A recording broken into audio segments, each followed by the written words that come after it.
नमस्कार, आप देख रहे हैं लोकतंत्र। मैं हूं आपके साथ अक्षय। यूपी में चुनावी घमासान मचा हुआ है। विधानसभा चुनाव में कैसे विजय पताका फहराई जाए, इसको लेकर साम दाम दंड और भेद सभी का खूब इस्तेमाल किया जा रहा है। सबका साथ सबका विकास का दावा करने वाली बीजेपी भी जीत के लिए कोई भी फॉर्मूला अपनाने से गुरेज नहीं कर रही। बीजेपी ने जहां पश्चिमी उत्तर प्रदेश में पलायन, दंगों में एक तरफा कार्रवाई, राम मंदिर और ध्रुवीकरण की रणनीति अपनाई है, वहीं पूर्वांचल में बीजेपी विकास, सर्जिकल स्ट्राइक और भ्रष्टाचार जैसे मुद्दों को चुनावी मुद्दा बना रही। जबकि बुंदेलखंड में खेती किसानी, विकास और पानी जैसे रिझाने वाले मुद्दों को उठाने का प्रयास किया जा रहा है।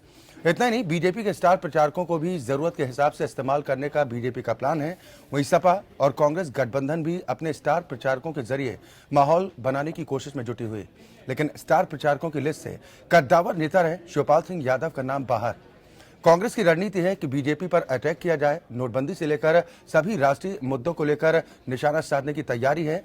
वहीं कांग्रेस बीएसपी को जानबूझकर नजरअंदाज भी कर रही। वहीं माया कानून व्यवस्था और विकास के मुद्दों को लेकर विरोधियों पर निशाना साध रही। ऐसे में सवाल इस बात को लेकर उठ रहे हैं कि आम जनता पर या फिर कहें मतदाताओं पर किसकी बात का असर ज्यादा हो सकता है। आज लोकतंत्र में हम इसी मसले पर चर्चा करेंगे।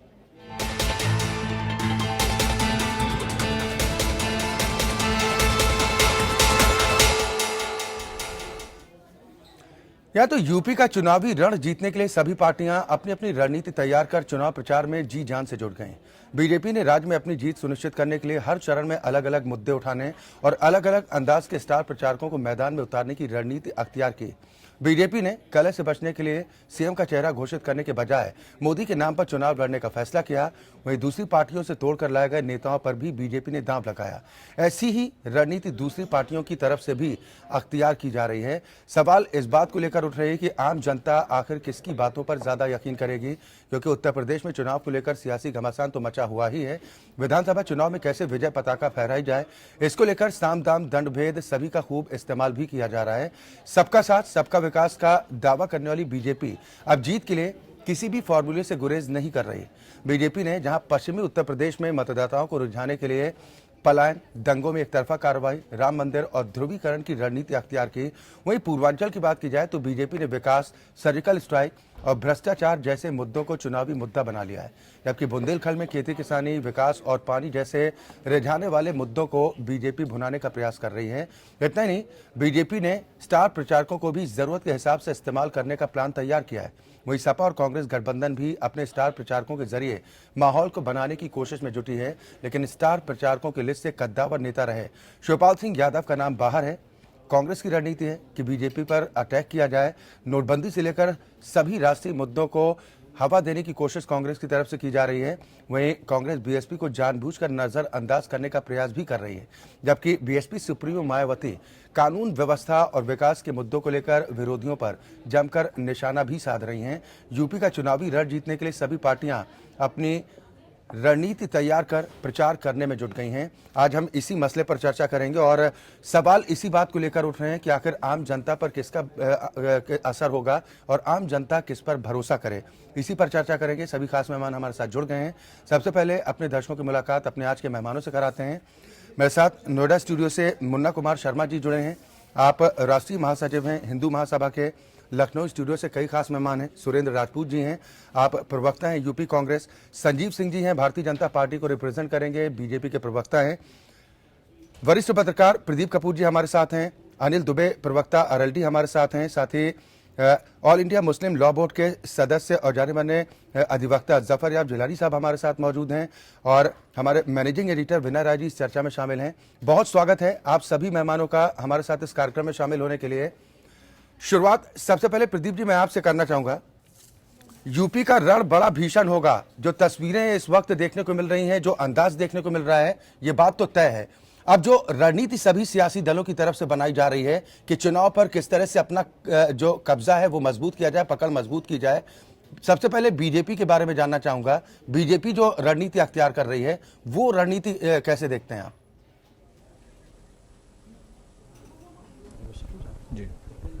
देखिए, बीजेपी जो है विकास के मुद्दे से शुरू हुई थी और राम मंदिर पे अटक गई। तो अब अगर विकास के ही मुद्दे पे चुनाव होना है तो जिस तरीके से पश्चिमी उत्तर प्रदेश में घर वापसी के लेके और तमाम इस तरह के जो वोट पोलराइजेशन के जो इश्यूज हैं वो उठाए जा रहे हैं वहाँ के वोटर्स को रिझाने के लिए, क्योंकि उनको लगता है कि विकास का मुद्दा वहाँ पे नहीं चल पाएगा।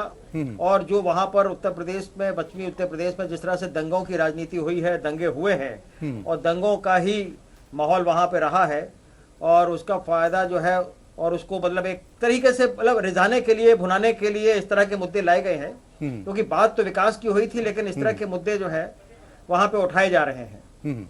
तो अलग अलग रीजन में अलग अलग तरीके की रणनीति बीजेपी अपना रही है जी। और जाहिर बात है, देखिए बीजेपी में जो फेस है, वो सबसे बड़ी जो प्रॉब्लम बीजेपी के साथ है कि उत्तर प्रदेश में मुख्यमंत्री का कोई फेस नहीं है। जिस तरीके समाजवादी पार्टी में फेस है और बहुजन समाज पार्टी में फेस है, बीजेपी के साथ प्रधानमंत्री ही फेस है। तो लोगों को अब ये क्या लगेगा कि भाई अगर बीजेपी पावर में आएगी तो वो किसको बनाएगी। अगर एक मुख्यमंत्री का फेस होता है तो लोगों को अपना मत डालने में काफी सुविधा होती है। जिस तरीके से 2014 में बीजेपी ने नरेंद्र मोदी जी को फेस बनाया था, लोगों ने एतबार किया और लोगों ने उनको प्रधानमंत्री बनाने के लिए वोट दिया। तो आपने देखा कि पूरे देश में एक माहौल बना था, वो श्री नरेंद्र मोदी को प्रधानमंत्री बनाने के पक्ष में था।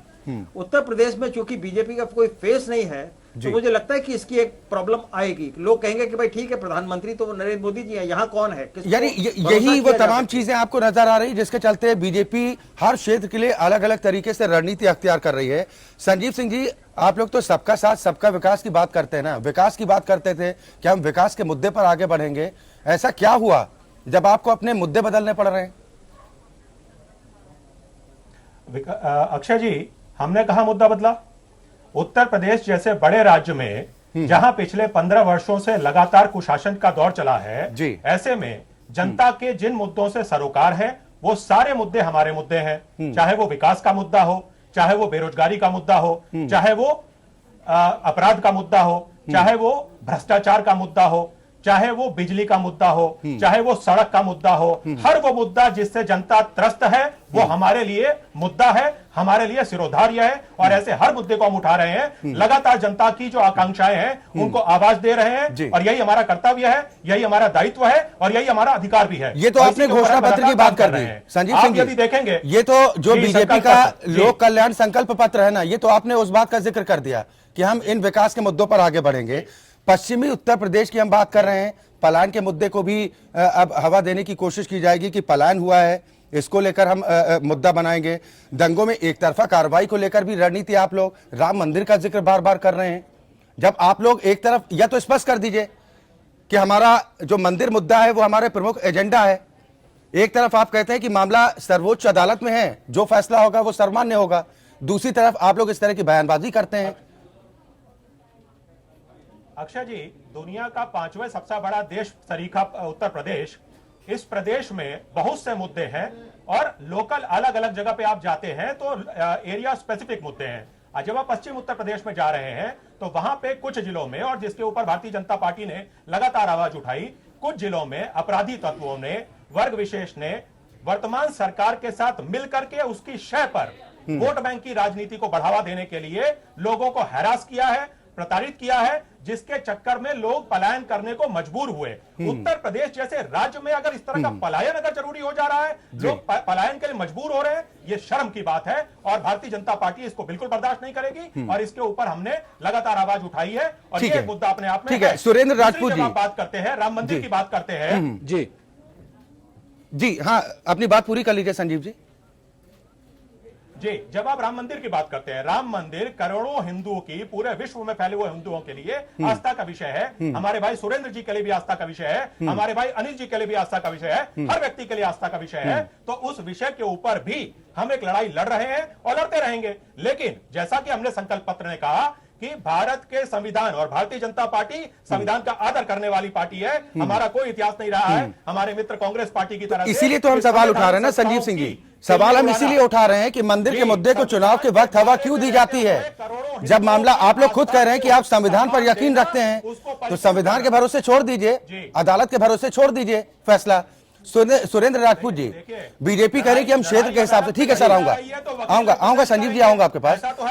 बीजेपी कह रही है कि हम पलायन का मुद्दा भी उठाएंगे और जिस तरह से दंगों में एक तरफा कार्रवाई की गई है, राम मंदिर, सभी मसलों को उठाने की बात कर रही है, फिर सबका साथ सबका विकास की बात कहां रह जाती है।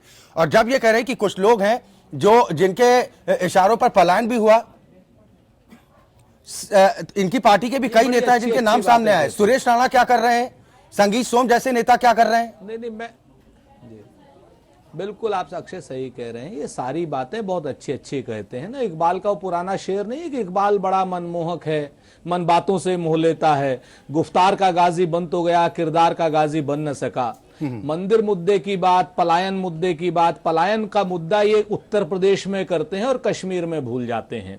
लोक संकल्प पत्र इन्होंने 15 साल 20 साल पहले किया था कि जब हमारी सरकार आएगी तो कश्मीर के पंडितों को हम कश्मीर में बसा देंगे। कहीं पंडित कश्मीर में बसाएं जरा बता दें। इन्होंने कहा लोक कल्याण संकल्प पत्र में कि साहब हम मंदिर बना देंगे, तो मंदिर बनाने में भाई किसकी क्या नाम आपत्ति है? सब चाहते हैं राम मंदिर अयोध्या में बने, लेकिन विवादित भूमि पर तो सच्चाई ये है कि जो सुप्रीम कोर्ट का आदेश होगा उस पर काम करेंगे। ना इनकी हैसियत है एक ईंट लगाने की सुप्रीम कोर्ट के आदेश के बगैर, और ना ही हम लगाने देंगे इनको। बहुत स्पष्ट रूप से, बहुत साफ सी बात है। ये भी कह रहे हैं संविधान के अनुसार, तो उसको लाने की जरूरत क्या है? चूंकि मामला गर्म करने की जरूरत है। इनके विनय कटियार, जिनको हम लोग बजरंगी जी भी कहते हैं, वो इस समय ये सब बातें करने की जरूरत क्या है? ये सारी की सारी बातें इनको बहुत स्पष्ट रूप से करनी चाहिए। चूंकि दशानन के 10 सर की तरीके से कोई एक सर कुछ कहता है, दूसरा सर कुछ कहता है, तीसरा सर कुछ कहता है, और संजीव जी जैसे जो भले इंसान है वो आकर के उनको डिफेंड करते हैं। वो कहते हैं कि साहब ये पार्टी की राय ये है। अरे पूरे दिन भर आप बतिया के आते हैं कि 4 पत्नी और 40 बच्चे वाले, राम मंदिर इसके तुरंत बाद बन जाएगा जब राज्यसभा में हमारा बहुमत आ जाएगा। ना तो नौमन तेल होगा, ना राधा नाचेगी। इसीलिए हम इस बहस को लेकर आए हैं। बात तो पूरी कर लेने दीजिए सर। कि राजनीतिक दलों की कथनी और करनी में क्या अंतर होता है? आरोप प्रत्यारोप की राजनीति तो खूब गरमाती है। मैं आरोप और प्रत्यारोप की बात नहीं कह रहा हूं। प्रत्यक्ष को प्रमाण की आवश्यकता नहीं है। मेरा बड़ा स्पष्ट रूप से 3 मुद्दों पर असहमति है इनसे। एक तो मैंने बता दिया पलायन का, दूसरा इन्होंने कहा हम बलात्कार मुक्त उत्तर प्रदेश करेंगे। तो क्या मध्य प्रदेश को कर दिया, छत्तीसगढ़ कर दिया या गुजरात कर दिया? बाकी जगह पे तो अभी अभी सरकार आई है। इन्होंने कहा कर्जा मुक्त कर देंगे हम लोग, कि हम तो नेशनलाइज बैंकों का कर्जा क्या इन्होंने माफ कर दिया? हमें लगता है मुद्दे पर हम आ जाए। कानून व्यवस्था पर चर्चा करने के लिए हम बैठे हैं, किसानों के मुद्दे पर वो ज्यादा बेहतर है। जी जफर याब गिलानी साहब हमारे साथ हैं। ठीक है सुरेंद्र राजपूत जी, हम इन मुद्दों पर लगातार बहस करते रहे हैं। आज जिस मुद्दे को हम लेकर आए हैं, आम जनता सब समझती है ना, और आप लोगों की जो बयान होंगे उनके जरिए और समझाने की हम कोशिश कर रहे हैं कि आखिर असलियत है क्या। जफर याब जिलानी साहब हमारे साथ हैं। आप वरिष्ठ अधिवक्ता भी हैं, साथ ही all India Muslim law board के सदस्य भी हैं। सर आपसे समझने की कोशिश करेंगे किस नजरिए के साथ देख रहे हैं। चुनावी बेला है, चुनाव के बाद फिर ये तमाम बातें ठंडी हो जाएंगी। अभी जिस तरह से ये मुद्दे उठाने की कोशिश की जा रही है, इसका किस तरह का असर पड़ेगा? धर्म कोई भी हो, संप्रदाय कोई भी हो।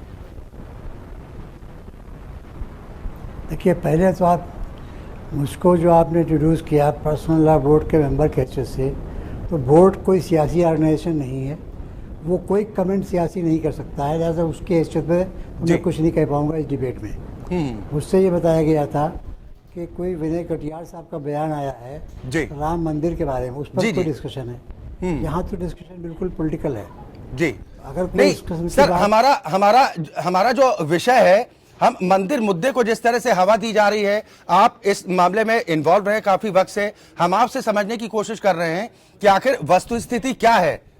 कानून की बात कही जा रही है ना कि कानून जो भी इजाजत देगा, अदालत जो भी फरमान सुनाएगी वो मान्य होगा। की बात है जी जी जी। जो राम मंदिर का मसला है, उस पर अभी आपके एक वक्ता ने बहुत सही कहा कि सुप्रीम कोर्ट का आदेश होने की वजह से, ये मई 2010 में सुप्रीम कोर्ट ने जब अपीलें एडमिट की हैं, तो ये आदेश कर दिया था कि वहाँ स्टेटस को रहेगा, हाई कोर्ट का ऑर्डर स्टेट रहेगा जी। कोई भी शख्स वहाँ पर कोई एक ईंट नहीं रख सकता है जब तक सुप्रीम कोर्ट का निर्णय न हो जाए।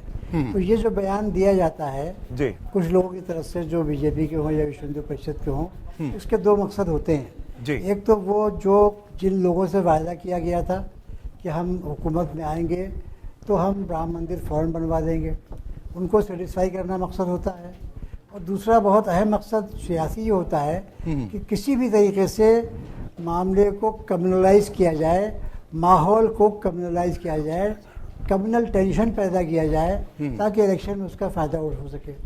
लेकिन ये दोनों मकसद पूरे जब ही होते हैं कि जब आप उसको मीडिया में बहुत ज़्यादा अहमियत देते हैं। अगर आप उसको अहमियत न दें ज़्यादा तो मैं समझता हूँ ये इनके मकसद पूरे नहीं हो पाएंगे। अब आप लोग जिस अंदाज में चाहें तो गुफ्तगू करें, लेकिन मैं ये समझता हूँ कि ये इशू इलेक्शन के लिए आना नहीं चाहिए, क्योंकि सुप्रीम कोर्ट में मामला पेंडिंग है। सुप्रीम कोर्ट के ये एक तरीके से आदेश की अवहेलना भी होगी कि वो मसला जिस पर सुप्रीम कोर्ट ने कहा है कि स्टेटस को जो सूरत हाल है वैसी की वैसी रहे, उस पर हमारे ये पॉलिटिकल लीडर्स इस तरह के बयानबाजी करते हैं। जबकि इनके मिनिस्टर राजनाथ सिंह ने कल ही इंटरव्यू मैंने सुना कि उन्होंने कहा भाई जो संविधान के अनुसार निर्णय होगा हम उसी के पाबंद होंगे। तो सरकार के जो लीडर हो तो ये कहते हैं कि निर्णय को हम मानेंगे, और विनय कटियार साहब या जो और लोग हैं वो कहते हैं साहब हम इस तरीके से बनाएंगे।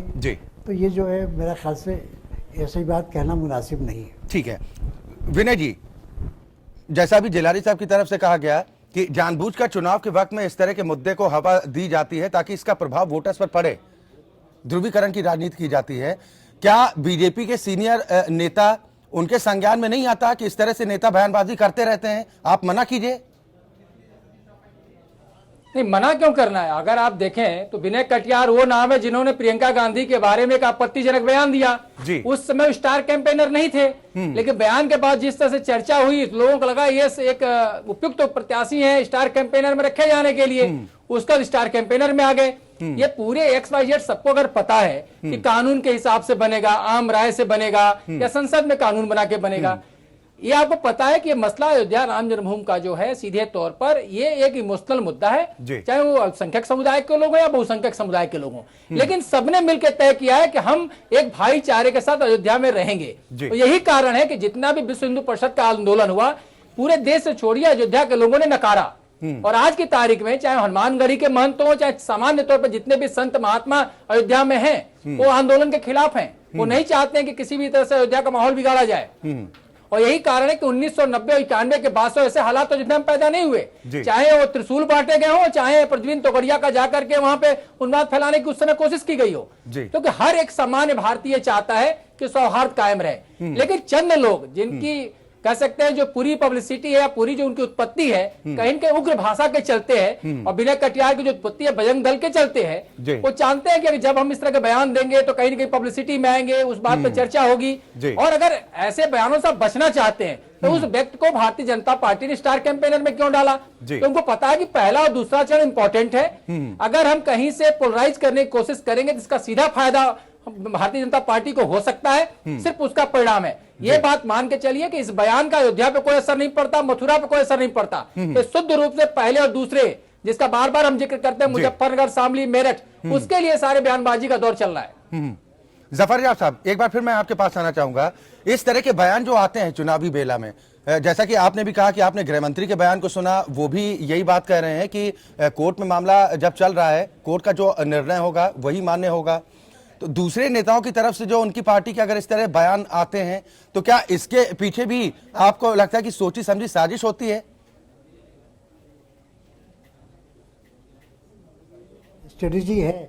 अभी हमारे कोई साहब कह रहे थे कि उसको स्टार प्रचारक इसीलिए बनाया गया, तो ये तो पॉलिटिकल स्ट्रेटजी उनकी तय है। ऐसा नहीं कि वो कोई बगैर मर्जी के बोल रहे हैं अपने बड़े नेताओं के, उनको कोई रोकेगा नहीं। मैं जानती, आप समझ लें कभी ऐसे बयान देने वाले ना रुकते हैं ना उनकी कोई मजम्मत करता है।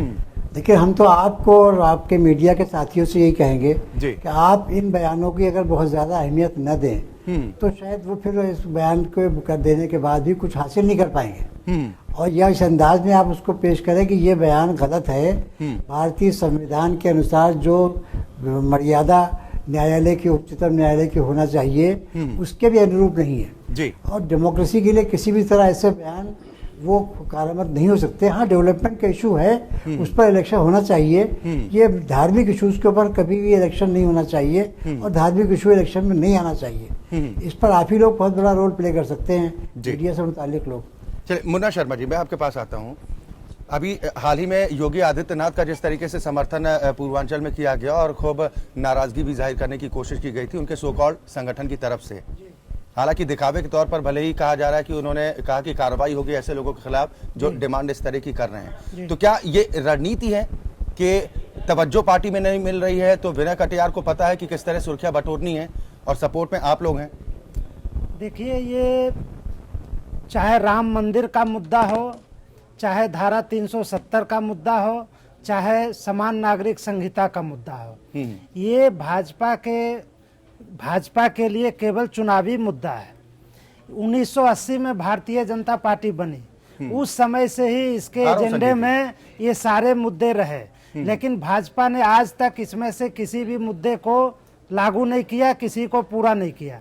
जब चुनाव आता है तो भाजपा राम मंदिर का मुद्दा लेकर आ जाती है। आखिर ये राम मंदिर का निर्माण कराएंगे कब? इनको तो ये मोदी जी कहते हैं कि सरदार पटेल हमारे लिए आदर्श पुरुष हैं, तो पटेल ने सोमनाथ मंदिर का निर्माण संसद में विशेष कानून बना के करवा दिया था। तो मोदी जी को अगर ये राम मंदिर बनाने के लिए सीरियस हैं और अगर अपने को कहते हैं कि हम सरदार पटेल हमारे आदर्श हैं, तो मामला सर्वोच्च अदालत में है ना, देखिए कोर्ट का तो सम्मान कीजिए। मामला सर्वोच्च अदालत में है, लेकिन संसद को अधिकार है कि वो कानून बना करके राम मंदिर का निर्माण अयोध्या में कर सकता है। कोई भी पार्टी इसके खिलाफ नहीं है, मुस्लिम वर्ग भी इसके खिलाफ नहीं है। यानी आप ये मान रहे हैं ना कि सिर्फ इसको मुद्दा बनाने की कोशिश की जाती है। खिलाफ है, संविधान की किसी भी धारा को तोड़ने के खिलाफ है। नहीं, अभी तो आप बोल रहे थे कि हम खिलाफ नहीं है। कोर्ट का जो निर्णय अभी तो आप होगा कह वो रहे थे, सर्वमान्य होगा। अभी तो आप कह रहे थे कि कोई भी खिलाफ नहीं ठीक है, है। संजीव जी देखिए, क्या जवाब देना चाहेंगे? और आपके खिलाफ करने से होगा क्या? अरे राजपूत जी, आपके खिलाफ करने से कुछ नहीं होगा। इस देश की अयोध्या में भगवान के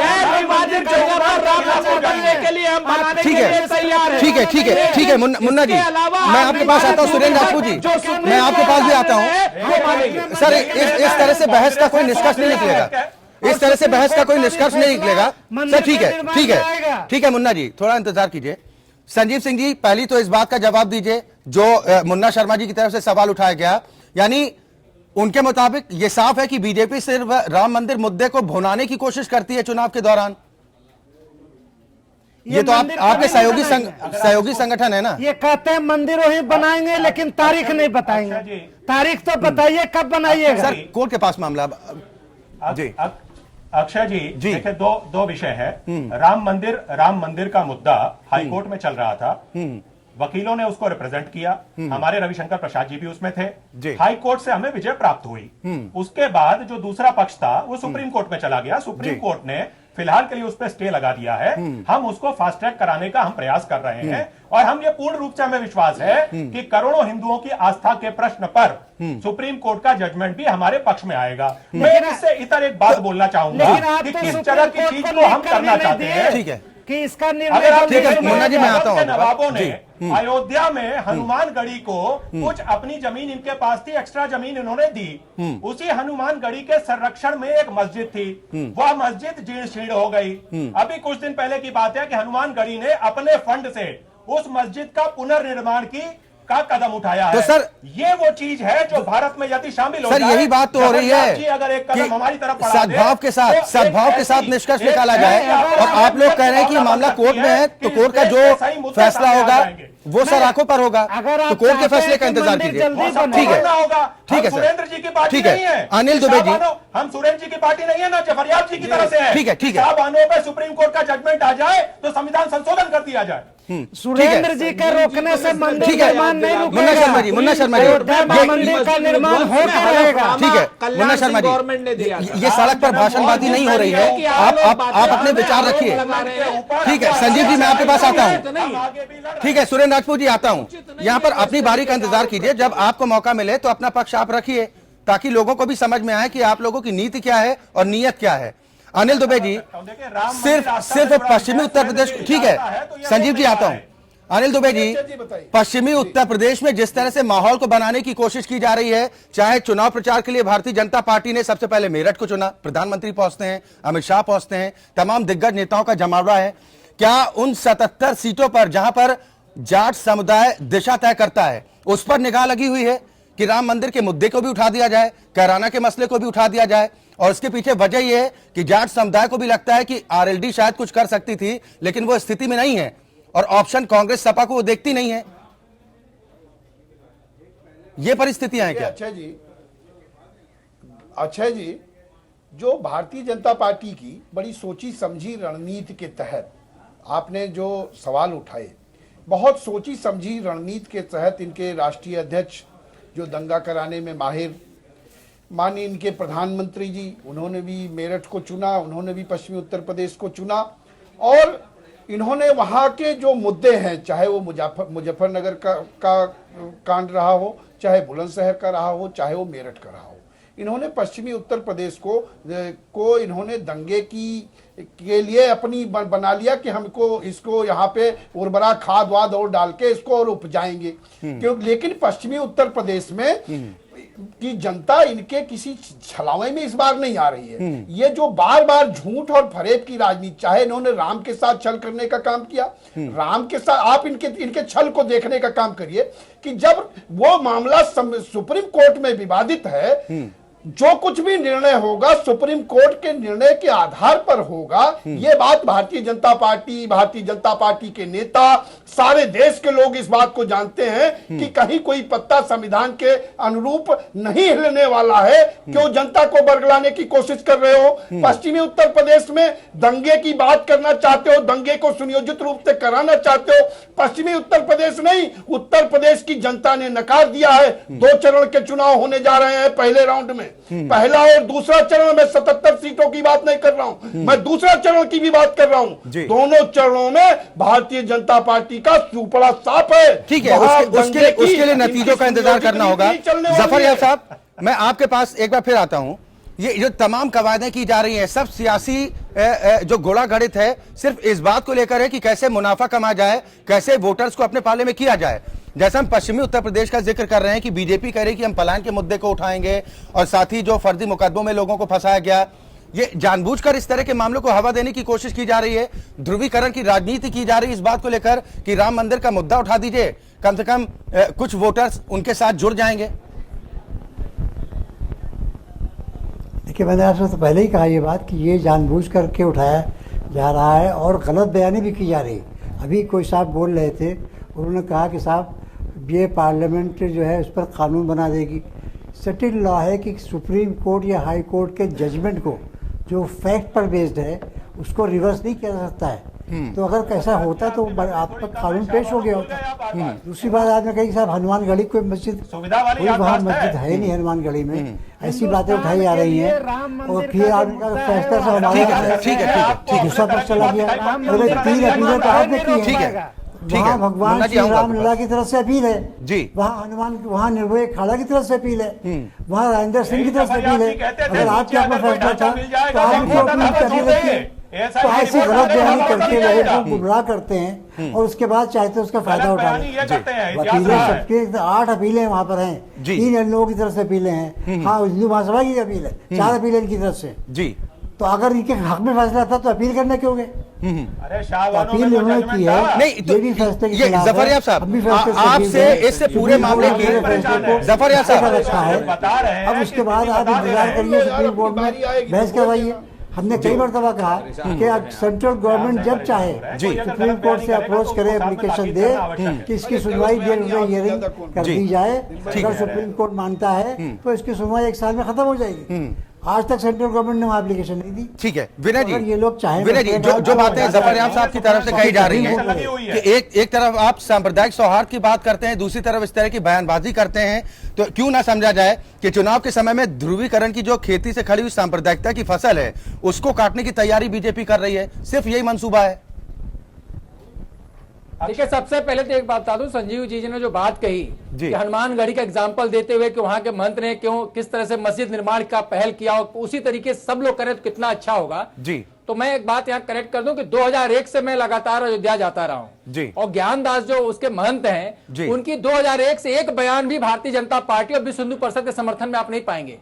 2001 से लगातार विश्व हिंदू परिषद के आंदोलन के खिलाफ रहे, भारतीय जनता पार्टी के खिलाफ रहे। जब जब मंदिर आंदोलन से संबंधित कोई बयान आया है उसकी मुखालफत के लिए अगर पहला कोई आवाज उठा है तो वो ज्ञानदास का उठा है। ये उनके तरफ से कोशिश की गई थी जिसकी मुखालफत किसी और ने नहीं, विश्व हिंदू परिषद के नेताओं ने की कि कैसे कोई मंदिर के बगल में मस्जिद का निर्माण करा सकता है जी। रहा सवाल एक तरीके से माहौल बनाने का, जब सबको पता भी एएसआई का जिक्र हो रहा था जी। उसके पैरोकार रहे हैं जफर याब जिलानी साहब। खुदाई हुई, खुदाई के बाद जो उसके प्रामाणिक तथ्य आए, 3 जजेस की बेंच थी जिसने स्पेशल सुनवाई की। जी। तीनों जजों के जो फैसले हैं कहीं ना कहीं कंट्रोवर्शियल हैं। उन्होंने पूरा ना तो मंदिर को दिया, ना पूरा उन्होंने मस्जिद को दिया। अब मामला सुप्रीम कोर्ट में है। तो फिर अगर आपको इतना अपने कानून पर ही एतबार नहीं है और आप बीच में ही बयानबाजी करके मामले को उकसाना चाहते हैं, उन्माद फैलाना चाहते हैं, इसका समाधान कोई नहीं दे सकता। सीधे तौर पर ऐसे लोगों की सजा जेल होनी चाहिए, क्योंकि सुप्रीम कोर्ट ने साफ तौर पर कहा है कि धर्म के आधार पर आप सियासत नहीं कर सकते। ऐसे में अगर किसी की भावना भड़काना चाहते हैं मंदिर के नाम पर, वो मकसद में अपने जरूर कामयाब होते हैं। जैसा जफर याब साहब भी कह रहे हैं कि अगर कोई ऐसा मुद्दा छेड़ता है और आप चर्चा करते हैं तो अपने मकसद में कामयाब जाते हैं। लेकिन मेरा मानना है ये शुद्ध रूप से अपने को फोकस में लाने की कोशिश है और पूरे तरफ से एक तरह से होना चाहिए। चुनाव आयोग को इसका संज्ञान लेना चाहिए और स्टार कैंपेनर के साथ साथ उनको प्रचारक सूची से उनका नाम काट देना चाहिए। ठीक है, संजीव सिंह जी क्या कहना चाहेंगे? अक्षय जी, हम लगातार, जब मैंने कहा कि हम लगातार मुद्दे उठा रहे हैं उत्तर प्रदेश से जुड़े हुए, हमने किसानों के लिए मुद्दा उठाया। इवन बजट में हमने 10 लाख करोड़ का रिकॉर्ड आवंटन किया। अरे भाई फिर से झूठ बोल रहे हैं आप। 19 लाख करोड़ का बजट है, उसमें 10 लाख करोड़ का कहां आवंटन है? 10 लाख करोड़ के कृषि, अगर 10 लाख करोड़ का आवंटन है 19 लाख करोड़ में, तो मैं राजनीति छोड़ दूंगा। संजीव जी, आपको जानकारी नहीं, डॉक्यूमेंट उठा लीजिए। हाँ बिल्कुल। संजीव सिंह जी, संजीव सिंह जी, करोड़ का बजट है और 10 लाख करोड़ का वो बात कर रहे हैं। क्या 40% कर दिया। किसान आप 10 लाख करोड़ के बजट में आइए, 40% उसमें फसल बीमा भाई ये कम से कम इतनी गलत तथ्यात्मक बातें तो आप। सर ये बजट की बातें छोड़िए ना संजीव जी, संजीव जी ये बजट की बातें छोड़िए ना, हम बजट पर चर्चा करने के लिए नहीं बैठे हैं। उठा लीजिए। संजीव जी, की समस्या यही है, आप लोग केंद्र की सरकार में हैं। जुड़े हुए मुद्दे उठाते हैं। संजीव जी, केंद्र की सरकार में आप लोग हैं। मुद्दा उठाएंगे सर, आप लोग सरकार में हैं। गरीब को नियम कायदों को फॉलो करना आप लोगों की पहली जिम्मेदारी है। एक जोड़ना चाहूंगा, अच्छा है प्रदेश में कर लीजिए। राजस्थान में एक याद जोड़ना चाहूंगा। जी। संजीव जी, थोड़ा सा निवेदन चाहता हूँ। संजीव जी, बजट का आकार पेश करने की, अच्छा एक बात मैं जोड़ना चाहूंगा। जी। बहुत ही अयोध्या का जिक्र करते हैं ये लोग, भारतीय जनता पार्टी के लोग बड़ा शौक है अयोध्या के बारे में बात करने का। अयोध्या के साथ साथ मथुरा काशी भी जोड़ा जाता है। 6 साल तक उत्तर प्रदेश में सत्ता थी। कल्याण सिंह मुख्यमंत्री थे, राजनाथ सिंह मुख्यमंत्री रहे, रामप्रकाश गुप्ता मुख्यमंत्री रहे। अयोध्या के लिए स्पेशल पैकेज क्या है? क्या इन्होंने अयोध्या के विकास के लिए किया? पानी के लिए, सड़क के लिए, खड़ंजा के लिए, नाली के लिए क्या विकास किया इन्होंने अयोध्या के लिए? और इसकी बात मैं नहीं कहता, एक किसी भी पर्यटक को भेज दिया अयोध्या में, वो बताएगा इन्होंने अयोध्या के लिए क्या किया है। जी, अयोध्या में लोगों की आस्था है, जो लोग दर्शन करने जाते होंगे, चाहे हनुमानगढ़ी जाए, चाहे राम जन्मभूमि के दर्शन करने जाए। लेकिन भारतीय जनता पार्टी ने सिर्फ उसे पॉलिटिकल एजेंडे पर रखा है। आज की तारीख में अगर देखें, रामायण पाठ का और जो थीम पार्क की बात आई, अखिलेश सरकार ने भी किया अयोध्या के लिए। मेरा सीधे मानना है कि अगर आप अयोध्या को परिदृश्य पे लाना चाहते हैं और एक पर्यटक स्थल पे भी देखते हैं, तो आपने किया क्या उसके लिए? संजीव जी, तो बताइए, 10 लाख करोड़ दिया कि 13 लाख करोड़ दिया, बाद में उस पर डिस्कस करेंगे। कुछ नहीं किया भाई। संजीव जी, ये सिर्फ दिखावे के लिए, सिर्फ सियासी फायदे के लिए? बिल्कुल, हम दिखावे वाली कहीं कोई बात ही नहीं करते।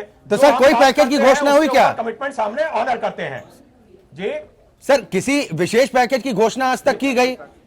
और आप लोग सत्ता में भी रहे, भले ही 14 साल से वनवास झेल रहे हैं, और इस बार आप लोग दम भर रहे हैं कि वनवास खत्म होगा। यहाँ पर एक सरकार चल रही है, मैं जवाब दे रहा हूं। यहाँ एक सरकार चल रही है जिसको पिछले 2.5 वर्षों में 2.5 लाख करोड़ का सेंट्रल रेजिस्टेंस बिना यूज किए हुए लौटा देती है। तो पैकेज घोषणा करने पर से मात्र हो जाएगा क्या? जो सरकार खाली कब्रिस्तानों के आगे पीछे 4 दीवारी फिर से वही सांप्रदायिक बात है। देखिए सर, इस तरह से नहीं। संजीव सिंह जी, जफर याब साहब, एक कमेंट आपसे लूंगा यहाँ पर मैं जरूर। सुरेंद्र जी को हजम नहीं होगा। ठीक है, ठीक है। सुरेंद्र जी की पार्टी गरीबों के लिए कभी कोई काम करी नहीं। ठीक है संजीव सिंह जी, जफर याब साहब, मत करें, वैसे शांत बैठे रहेंगे। ठीक है, ठीक है संजीव सिंह जी, संजीव सिंह जी, सर मुद्दे से भटकाइए मत।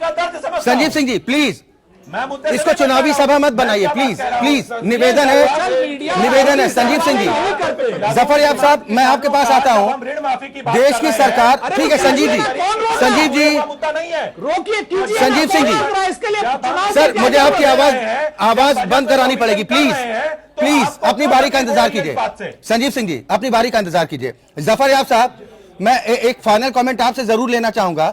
देश की सरकार जो नारा तो बुलंद करती है, सबका साथ सबका विकास, लेकिन सबका विकास की बात कहां सामने आती है? जब आप टिकट वितरण करते हैं तो वहां पर किस तरह की तवज्जो दी जाती है? कैसे मान ले सबका साथ सबका विकास? मंदिर मुद्दे की आप बात करते हैं कि हमारी आस्था का केंद्र है, सभी हिंदुओं की आस्था का केंद्र है, लेकिन आप सिर्फ सियासत करने की कोशिश करते हैं, आम जनता को बरगलाने की कोशिश करते हैं। क्या ये सभी बातें लोग समझते नहीं हैं? अक्षय जी, अगर ये सवाल कि ये सिर्फ स्लोगन है, सबका साथ सबका विकास। आखिर भारत के संविधान में ही अल्पसंख्यकों को जो अधिकार दिए गए हैं वो सभी धर्मों के मानने वालों के भी अधिकार हैं, उनके कल्चरल राइट्स भी हैं, उनके एजुकेशन राइट्स भी हैं। इन सबको भारतीय जनता पार्टी की सरकार जो है वो वक्तन फ़ौक्तन छेड़ती रहती है, इन पे हमला करती रहती है। तो कैसे कैसे सबका साथ सबका विकास करने की बात वो कर रहे हैं। पहले उनकी बात को सब लोग जानते हैं कि उनका कतई ये मकसद नहीं, सिर्फ नारा है। वरना ये अगर ये समझते हैं कि सबका साथ है तो जाहिर है कि जो बात मुसलमानों की है उसकी बात भी कभी करते, जो बात जैनियों की, बौद्धों की, ईसाइयों की हो सकती है उनकी बात भी करते। वो सिर्फ एक धर्म की बात करते हैं और कहते हैं कि सबका साथ है। ये उनका सिर्फ दिखावा है, सब लोग इसे समझ रहे हैं। मैं समझता हूँ कि जो समुदाय इस वक्त अक्सरियती समुदाय है वो भी समझ रहा है इनकी बात को कि ये देश में सेकुलरिज्म के स्पिरिट के खिलाफ काम कर रहे हैं। देश में कतई ये ऐसा राज नहीं चाहते हैं, इस पर सब लोग साथ में चल सके, इस पर देश का विकास हो सके। ये केवल एक अपने पुराने एजेंडे पर ही चल रहे हैं जो सन 80 से चला रहा है इनका एजेंडा। वो इनका अपना विशेष धर्म के सिलसिले में विशेष मानसिकता के ऊपर आधारित है।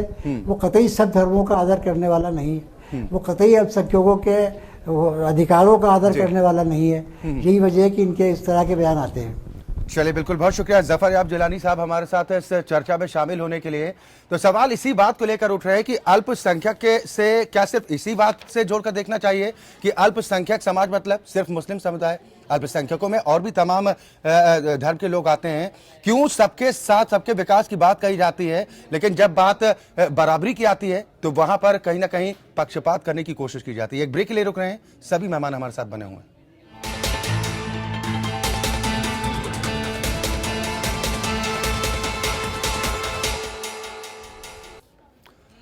ब्रेक के बाद आपका स्वागत है। आप देख रहे हैं लोकतंत्र। यूपी का चुनावी रण जीतने के लिए सभी पार्टियां अपनी रणनीति तैयार कर प्रचार में जुटी हैं। बीजेपी ने राज्य में अपनी जीत सुनिश्चित करने के लिए हर चरण में अलग अलग मुद्दे उठाने और अलग अलग अंदाज के स्टार प्रचारकों को मैदान में उतारने की रणनीति बनाई।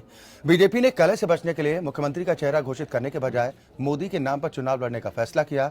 वहीं दूसरी पार्टियों से तोड़कर लाए गए नेताओं पर भी दांव लगाया गया। ऐसी रणनीति दूसरी पार्टियों की तरफ से भी तैयार की गई। बीजेपी को अपनी जीत के लिए कोई भी तरीका अपनाने से कोई गुरेज नहीं। पार्टी ने पश्चिमी यूपी में पलायन, दंगों में एक तरफा कार्रवाई, राम मंदिर और ध्रुवीकरण की रणनीति अपनाई है। वहीं पूर्वांचल में विकास, सर्जिकल स्ट्राइक, भ्रष्टाचार जैसे मुद्दों को उछालने की रणनीति बनाई है। बुंदेलखंड में खेती, किसानी, विकास और पानी जैसे रिझाने वाले नारे लगाए जाएंगे तो मध्य यूपी में जाति के समीकरणों से मतदाताओं को लुभाएंगे। पश्चिमी उत्तर प्रदेश में आम चुनाव के समय ध्रुवीकरण की खेती से खड़ी हुई सांप्रदायिकता की फसल को जमकर काटने की तैयारी है। इसलिए इस विधा के महायोद्धा योगी आदित्यनाथ जैसे दिग्गजों को वहां भेजने की तैयारी है। राष्ट्रीय अध्यक्ष अमित शाह कह आए हैं कि दंगों में सपा सरकार की एक तरफा कार्रवाई नहीं चलेगी। 200 से ज्यादा जगह पर दंगे हुए हैं और दंगे के अंदर एक तरफा कार्यवाही, वोट बैंक के ध्रुवीकरण के लिए, वोट बैंक के तुष्टीकरण के लिए एक तरफा कार्यवाही। यूपी में केंद्रीय नेताओं के अलावा महेश शर्मा, संजीव बालियान, हुकुम सिंह जैसे बयानवीरों को उतारा जा रहा है। किसी भी मुसलमान को टिकट न देकर अपनी नीति और नियत से वोटरों को लुभाया जा रहा है। इसके बाद तीसरे और चौथे चरण में ब्राह्मणों को मनाने की तैयारी है। पहले स्टार प्रचारकों की सूची से बाहर किए गए मुरली मनोहर जोशी को यहाँ प्रचार में उतारा जा रहा है। वहीं पिछड़ों और दलितों को फुसलाने के लिए केशव प्रसाद मौर्य और स्वामी प्रसाद मौर्य की तैनाती की गई है। पूर्वांचल में विकास यानी विद्युत, कानून व्यवस्था और सड़क के मुद्दे को प्रचारित किया जाएगा। इसी तरह सपा कांग्रेस गठबंधन के लिए भी अखिलेश यादव, मुलायम सिंह के अलावा आजम खान समेत कई बड़े नेता जनसभाओं में उतरेंगे, लेकिन शिवपाल सूची से नदारद है। वहीं कांग्रेस से सोनिया गांधी, राहुल और प्रियंका गांधी के अलावा राज बब्बर, गुलाम नबी आजाद, प्रमोद तिवारी जैसे नेता प्रचार करेंगे। कांग्रेस की रणनीति बीजेपी पर हमले की है, अब बसपा को नजरअंदाज करने की है। वहीं बीजेपी अखिलेश के साथ कांग्रेस को भी निशाने पर ले रही है। कांग्रेस नोटबंदी से लेकर सभी राष्ट्रीय मुद्दों को हवा दे रही है, लेकिन मायावती राज्य की कानून व्यवस्था और विकास पर लगातार सवाल खड़ा कर रही है। बहरहाल लोकतंत्र में प्रचार की बहार के बावजूद जनता अपना मन बना चुकी है। अब मतदान के दिन का इंतजार है। मतगणना के बाद मालूम हो सकेगा कि जनता को किससे आस है। Bureau report APN। यहाँ तो सभी सियासी दलों की अपनी अपनी रणनीति है और सभी सियासी दल इसी दांवपेच में फंसे हुए हैं कि आखिर कैसे सत्ता के शिखर तक पहुंचा जाए, सत्ता के सिंहासन पर कब्जा किया जाए। सभी मेहमान हमारे साथ लगातार बने हुए हैं। हम एक बार फिर रुख लखनऊ का करेंगे। सुरेंद्र राजपूत जी, मैं आपके पास आता हूं। हालांकि आज आपके सहयोगी दल के नेता हमारे साथ नहीं जुड़े हैं इस चर्चा में। स्टार प्रचारकों की सूची भी जारी हो गई, उसमें कद्दावर नेता कहा जाता था शिवपाल सिंह यादव को, वो सूची से बाहर है। दिक्कत नेताजी से कांग्रेस को अगर हो भी सकती थी तो वो तो प्रचार कर रहे हैं, शिवपाल सिंह यादव बाहर हो गए। देखिए, हमें न तो नेताजी से कोई प्रॉब्लम है। श्री मुलायम सिंह यादव जी उत्तर प्रदेश के सबसे बड़े कद्दावर नेताओं में से एक हैं, और न ही शिवपाल जी से। ये उनकी पार्टी का आंतरिक मामला है, किसको वो स्टार प्रचारक बनाना चाहते हैं, किसको नहीं बनाना चाहते हैं, उसका फैसला राष्ट्रीय अध्यक्ष श्री अखिलेश यादव जी को करना है, और वो अपना उचित रूप से फैसला कर रहे हैं। शायद चुनाव शिवपाल जी लड़ रहे हैं तो उसके बाद क्या करते हैं वो उन लोगों का आंतरिक मामला है। रही बात चुनाव में स्टार प्रचारकों की, तो निश्चित तौर पर कांग्रेस की तरफ से मैं पूरी तरीके से जवाब दे सकता हूं कि कांग्रेस ने कोई भी विवादित स्टार प्रचारक नहीं रखा है। लेकिन हाँ, भारतीय जनता पार्टी को अगर आप देखेंगे तो तीसरे चरण में इनको श्री वरुण गांधी जी याद आते हैं, श्री मुरली मनोहर जोशी जी जो मार्गदर्शक मंडल में चले गए हैं वो याद आते हैं, और तमाम इस तरीके के लोग याद आते हैं। और आज विनय कटियार जी ने जो बयान दिया वो आपके सामने है, वो देशद्रोह की श्रेणी में आता है, और उस पर देशद्रोह की कार्रवाई कहीं ना कहीं होनी चाहिए, ऐसा मेरी मांग है चुनाव आयोग से भी और देश के सुप्रीम कोर्ट से भी। तो इस तरीके के लोगों को स्टार प्रचारक बनाकर के भारतीय जनता पार्टी जो संदेश देना चाहती है उत्तर प्रदेश में सांप्रदायिकता का, उसको कतिपय पूरी तरीके से रोका जाना चाहिए, क्योंकि ये उत्तर प्रदेश में चुनाव किसी भी सूरत में धर्म के आधार पर लड़ रहे हैं। जैसा विनय जी ने भी कहा था कि आज की डेट में जब सुप्रीम कोर्ट ने धर्म के आधार पर चुनाव लड़ने की पाबंदी लगा रखी है, तो आज विनय जी के बयान को कहीं ना कहीं कॉग्निजेंस लेकर के कहीं उनके उस पर मुकदमा आना चाहिए और राष्ट्रद्रोह का मुकदमा आना चाहिए। तो हम लोग इतना ही कह सकते हैं। बाकी समाजवादी पार्टी है, वो जिसको स्टार प्रचारक बनाना चाहे उसका स्वागत किया जाएगा। विनय जी, मैं आपके पास आता हूं। दल बदलियों को भी खूब टिकट बांटे हैं बीजेपी ने, और इस बात की नाराजगी कहीं ना कहीं बीजेपी का वो कार्यकर्ता महसूस कर रहा है, इस बात का दर्द जिसने सालों पार्टी के लिए दरी चादर उठाने का काम किया है। मायूसी नहीं होगी? चलिए, भारतीय जनता पार्टी ने कम से कम ये तरजीह दी है कि कार्यकर्ता तो अपना है, कहां जाएगा, नाराज होगा, लौट के घर आएगा। बाहरी को पहले मना लो, किससे चुनाव जीत जाओ। लेकिन मसला अभी जब हम ब्रेक से पहले चर्चा पर थे, उस वक्त एजेंडे पे जरा जाए। जो भारतीय जनता पार्टी के मेहमान थे उन्होंने कहा था कि कब्रिस्तानों के लिए दीवार बनाई जा रही है, तो शायद इन्हें याद रखना चाहिए तीर्थ यात्रा भी कराया जा रहा है, 4 धाम की यात्रा भी कराई जा रही है। तो अगर कोई सरकार सबके लिए काम करे उसका जिक्र होना चाहिए। केवल ये परिभाषा केवल नरेंद्र मोदी जी पे सेट नहीं बैठती है कि सबका साथ सबका विकास। और दूसरी बात मैं कहूंगा, कानून व्यवस्था का जो जिक्र हो रहा है, जिस मुद्दे पर हम लोग बार बार चर्चा कर रहे हैं, राम जन्मभूमि के सहारे आंदोलन उकसाने की, या सारे मेहमान इस बात से इत्तेफाक रखेंगे कि जिस दिन अयोध्या पे फैसला आने वाला था, सबको पता था कि आज प्रदेश में आग लग सकती है।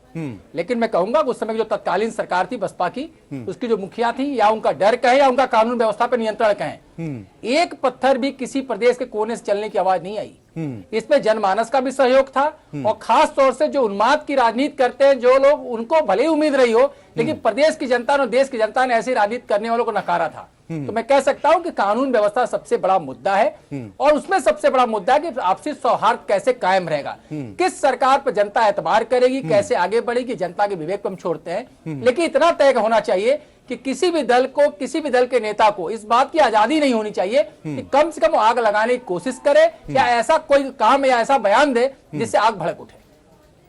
संजीव जी, अब इस बात को लेकर कुछ हिदायत दी जाएगी क्या, कि कम से कम कानून का सम्मान तो कर लीजिए? अक्षय जी देखिए, अक्षय जी, हम जो बात कहते हैं वही करते हैं, और हमारे सारे राज्यों में, जिन राज्यों में भाजपा की सरकार है, वहां अगर आप रिकॉर्ड उठा करके देख लेंगे तो दंगे हमारी सरकार आने के बाद से बिल्कुल भी नहीं होने पाते हैं। वहां पे अमन चैन से लोग रहते हैं, और समाज के हर वर्ग के लोग रहते हैं। अभी बात हो रही थी सबका साथ और सबका विकास की। भाई अनिल जी, बंगला चला गया तो मैं आपका दर्द समझ पा रहा हूँ। किसानों के लिए अब इतना काम कर रहे हैं, हमारा सहयोग करिए, आप काहे परेशान हो रहे हैं? किसानों के लिए काम कर रहे हो, बात कर भाई, किसानों के लिए जितनी योजनाएं हम अपने आपने क्या संकल्प काम में कर लेके दिया, आए हैं, बजट में लेके आए हैं, बता आप दीजिए। बोलने नहीं आप दोगे। पुराना जब गोफा आप बताएंगे बताइए, तो आपको हजम ठीक है, नहीं अनिल होगा। दुबे जी, मैं आपके पास ही आ रहा हूं। आपने हमेशा किसानों ठीक है, दुबे जी मैं आपके पास आ रहा हूँ। आइएगा जी संजीव जी, जी। अच्छा जी, संक्षेप में। तो जैसा मैं बता रहा था कि विनय जी ने भी अभी जिक्र किया कि कानून व्यवस्था की स्थिति उत्तर प्रदेश में इस समय नंबर 1 इशू बन गया है, क्योंकि पिछले 5 वर्षों में जनता बुरी तरह से त्रस्त हुई है। पुलिस वाले तक नहीं छोड़े गए हैं, पुलिस वालों तक की पिटाई हुई है, तो आम जनता की तो बात ही अलग है। राजधानी में देख लीजिए, रोज कोई ना कोई वाकया हो जाता है और ऑर्गेनाइज क्राइम की तरह से पुलिस की भी सहभागिता उसमें होती है। डीजीपी ये मानने पे मजबूर होते हैं कि हमारे फोर्स में भी भेड़िया आ गए हैं। ऐसी स्थिति जब यहां पर है, कृषि विकास दर 1%, ठीक है सर, ये किताबी आंकड़े हैं, ये उत्तर प्रदेश ये किताबी आंकड़े हैं, इसको बदलने जमीनी हकीकत कुछ जुदा नजर आती है। एक फाइनल कमेंट प्रदीप कपूर जी मैं यहाँ पर आपसे लूंगा। ठीक है सर, संजीव जी वक्त इससे ज्यादा इजाजत नहीं दे रहा है और एक सही मायनों में ठीक है। प्रदीप कपूर जी फाइनल कमेंट मैं आपसे चाहूंगा। जो भी उत्तर प्रदेश की सियासत में इस वक्त देखने को मिल रहा है, सिर्फ मसला इतना है कि कैसे वोटर्स आकर्षित हो हमारी तरफ। जद्दोजहद में सभी पार्टियां हैं, खासतौर पर आज हम जिक्र बीजेपी का कर रहे हैं क्योंकि उसको फिर राम मंदिर की याद आ गई चुनाव से पहले। देखिए, मेरा तो ये हमेशा से मानना रहा है कि जब 1984 में विश्व हिंदू परिषद का पहला कार्यक्रम हुआ था कि मंदिर वहीं बनाएंगे, तो हमारा ये था कि ये मंदिर के जरिए सत्ता पाने की राजनीति हो रही है, मंदिर बनाने का कभी भी कोई इंटरेस्ट नहीं रहा है। और अब चूंकि सुप्रीम कोर्ट में मामला जब पेंडिंग है, तो इस तरह का मुद्दा नहीं उठाना चाहिए ताकि किसी की भी धार्मिक भावना को ठेस पहुंचे। जब कोई चीज पेंडिंग है तो आपको बोलना ही नहीं चाहिए उसके मामले में। जानबूझकर ये वोटर्स को रिझाने के लिए इस तरह का बार बार मसला लाया जा रहा है, जिससे कि वोट पोलराइज हो, और इसी तरह के तमाम मुद्दे उठाए जा रहे हैं। विकास की बात होनी चाहिए और सुप्रीम कोर्ट का जो वायलेशन हो रहा है उसका इलेक्शन कमीशन को संज्ञान लेके एक्शन करना चाहिए, ताकि और लोग, अभी भी चुनाव बाकी है, इस तरह के बयान न दे पाए। जी विनय जी, आम जनता क्या करे? बड़े संक्षेप में आपसे फाइनल कमेंट चाहूंगा। आम जनता के पास तो कोई रास्ता नहीं सूझता, जिस पर भरोसा करती है वही धोखा देता है। नहीं, ऐसा नहीं है। आम जनता समझदार है, वो मुद्दों को समझती है और जो उसका फैसला है वो बैलेट बॉक्स के माध्यम से आपके सामने आएगा। अब तो ईवीएम मशीन है। मेरा सीधा कहना है कि अभी नरेंद्र मोदी ने एक मंच के माध्यम से कहा कि राज्यसभा में बहुमत आ जाएगा, तो कुछ ऐसे कानून बना रहे हैं, ऐसे पेच कसने वाले हैं जिससे लोगों की नींद खराब है। तो मुझे तो लगता है कि इधर बीच राज्यसभा में जो सबसे बड़ा बिल गिरा है और जिसको कामयाब नहीं हो पाए पास कराने में, वो भूमि अधिग्रहण का मामला था। तो क्या कहीं उस मलाल को भूल नहीं पा रहे हैं, दोबारा उसी एजेंडे पे आना चाहते हैं, या इनडायरेक्ट कहीं जनता को ये मैसेज देना चाहते हैं कि राज्यसभा में बहुमत आ जाएगा तो हम लोकसभा राज्यसभा से मंदिर निर्माण का रास्ता साफ कर देंगे? ये समझने वाली बात है। लेकिन जनता समझदार है, विकास के मुद्दे पर जाएगी और विकास ही उसका मेन आधार होगा। चलिए, बिल्कुल, बहुत शुक्रिया आप सभी मेहमानों का हमारे साथ इस कार्यक्रम में शामिल होने के लिए। तो सवाल इस बात को लेकर उठ रहे हैं कि विकास के दावे तो सबकी तरफ से किए जाते हैं, वादे भी सबकी तरफ से किए जाते हैं, लेकिन दावे वादे चुनावी वक्त में पीछे रह जाते हैं। कुछ ऐसे मुद्दों को हवा देने की कोशिश की जाती है जिससे पार्टी के पक्ष में माहौल बन पाए। अपील हमारी आम मतदाताओं से यही है कि आपका वोट बहुमूल्य है और अपने वोट की कीमत को पहचानिए, सोच समझकर मतदान कीजिए। लोकतंत्र में आज के लिए बस इतना ही, लेकिन आगे बढ़ेंगे, नजर डालेंगे इलेक्शन अपडेट पर। पहले bank account, gas, train ticket और अब आधार कार्ड को भी सिम कार्ड के साथ जोड़ा जाएगा। मोबाइल सिम वेरिफिकेशन मामले में केंद्र ने सुप्रीम कोर्ट को बताया कि 1 साल में सभी सिम कार्डों को आधार कार्ड से जोड़ दिया जाएगा।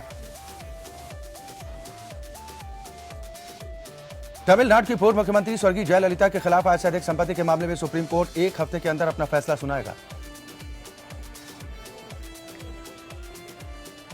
हावड़ा नई दिल्ली रेलमार्ग के बक्सर रेलवे स्टेशन के पास ट्रैक पर सोमवार को धमाका हुआ है। धमाका तब हुआ जब डाउन लाइन से अपर इंडिया एक्सप्रेस गुजर चुकी थी। बीसीसीआई की नई प्रशासकीय कमेटी ने बोर्ड के मीडिया मैनेजर समेत कई कर्मचारियों को हटा दिया है। मोमेंटम झारखंड के तहत रांची में 16 और 17 फरवरी को होने वाले ग्लोबल इन्वेस्टर समिट को लेकर मुख्यमंत्री रघुवर दास ने एक उच्च स्तरीय समीक्षा बैठक बुलाई। बीजेपी नेता विनय कटियार ने एक बार फिर से राम मंदिर का मुद्दा उठाया। अयोध्या के पास फैजाबाद में एक चुनावी सभा के दौरान कटियार ने कहा कि जैसे बाबरी ढांचे को गिराया गया, ठीक उसी तरह मंदिर का निर्माण होगा। श्रवण साहू हत्याकांड मामले में पुलिस की जहां फजीहत हो रही है, तो वहीं भारतीय तैलिक साहू राठौर महासभा ने सीबीआई जांच कराए जाने की मांग को लेकर गांधी प्रतिमा पर धरना दिया।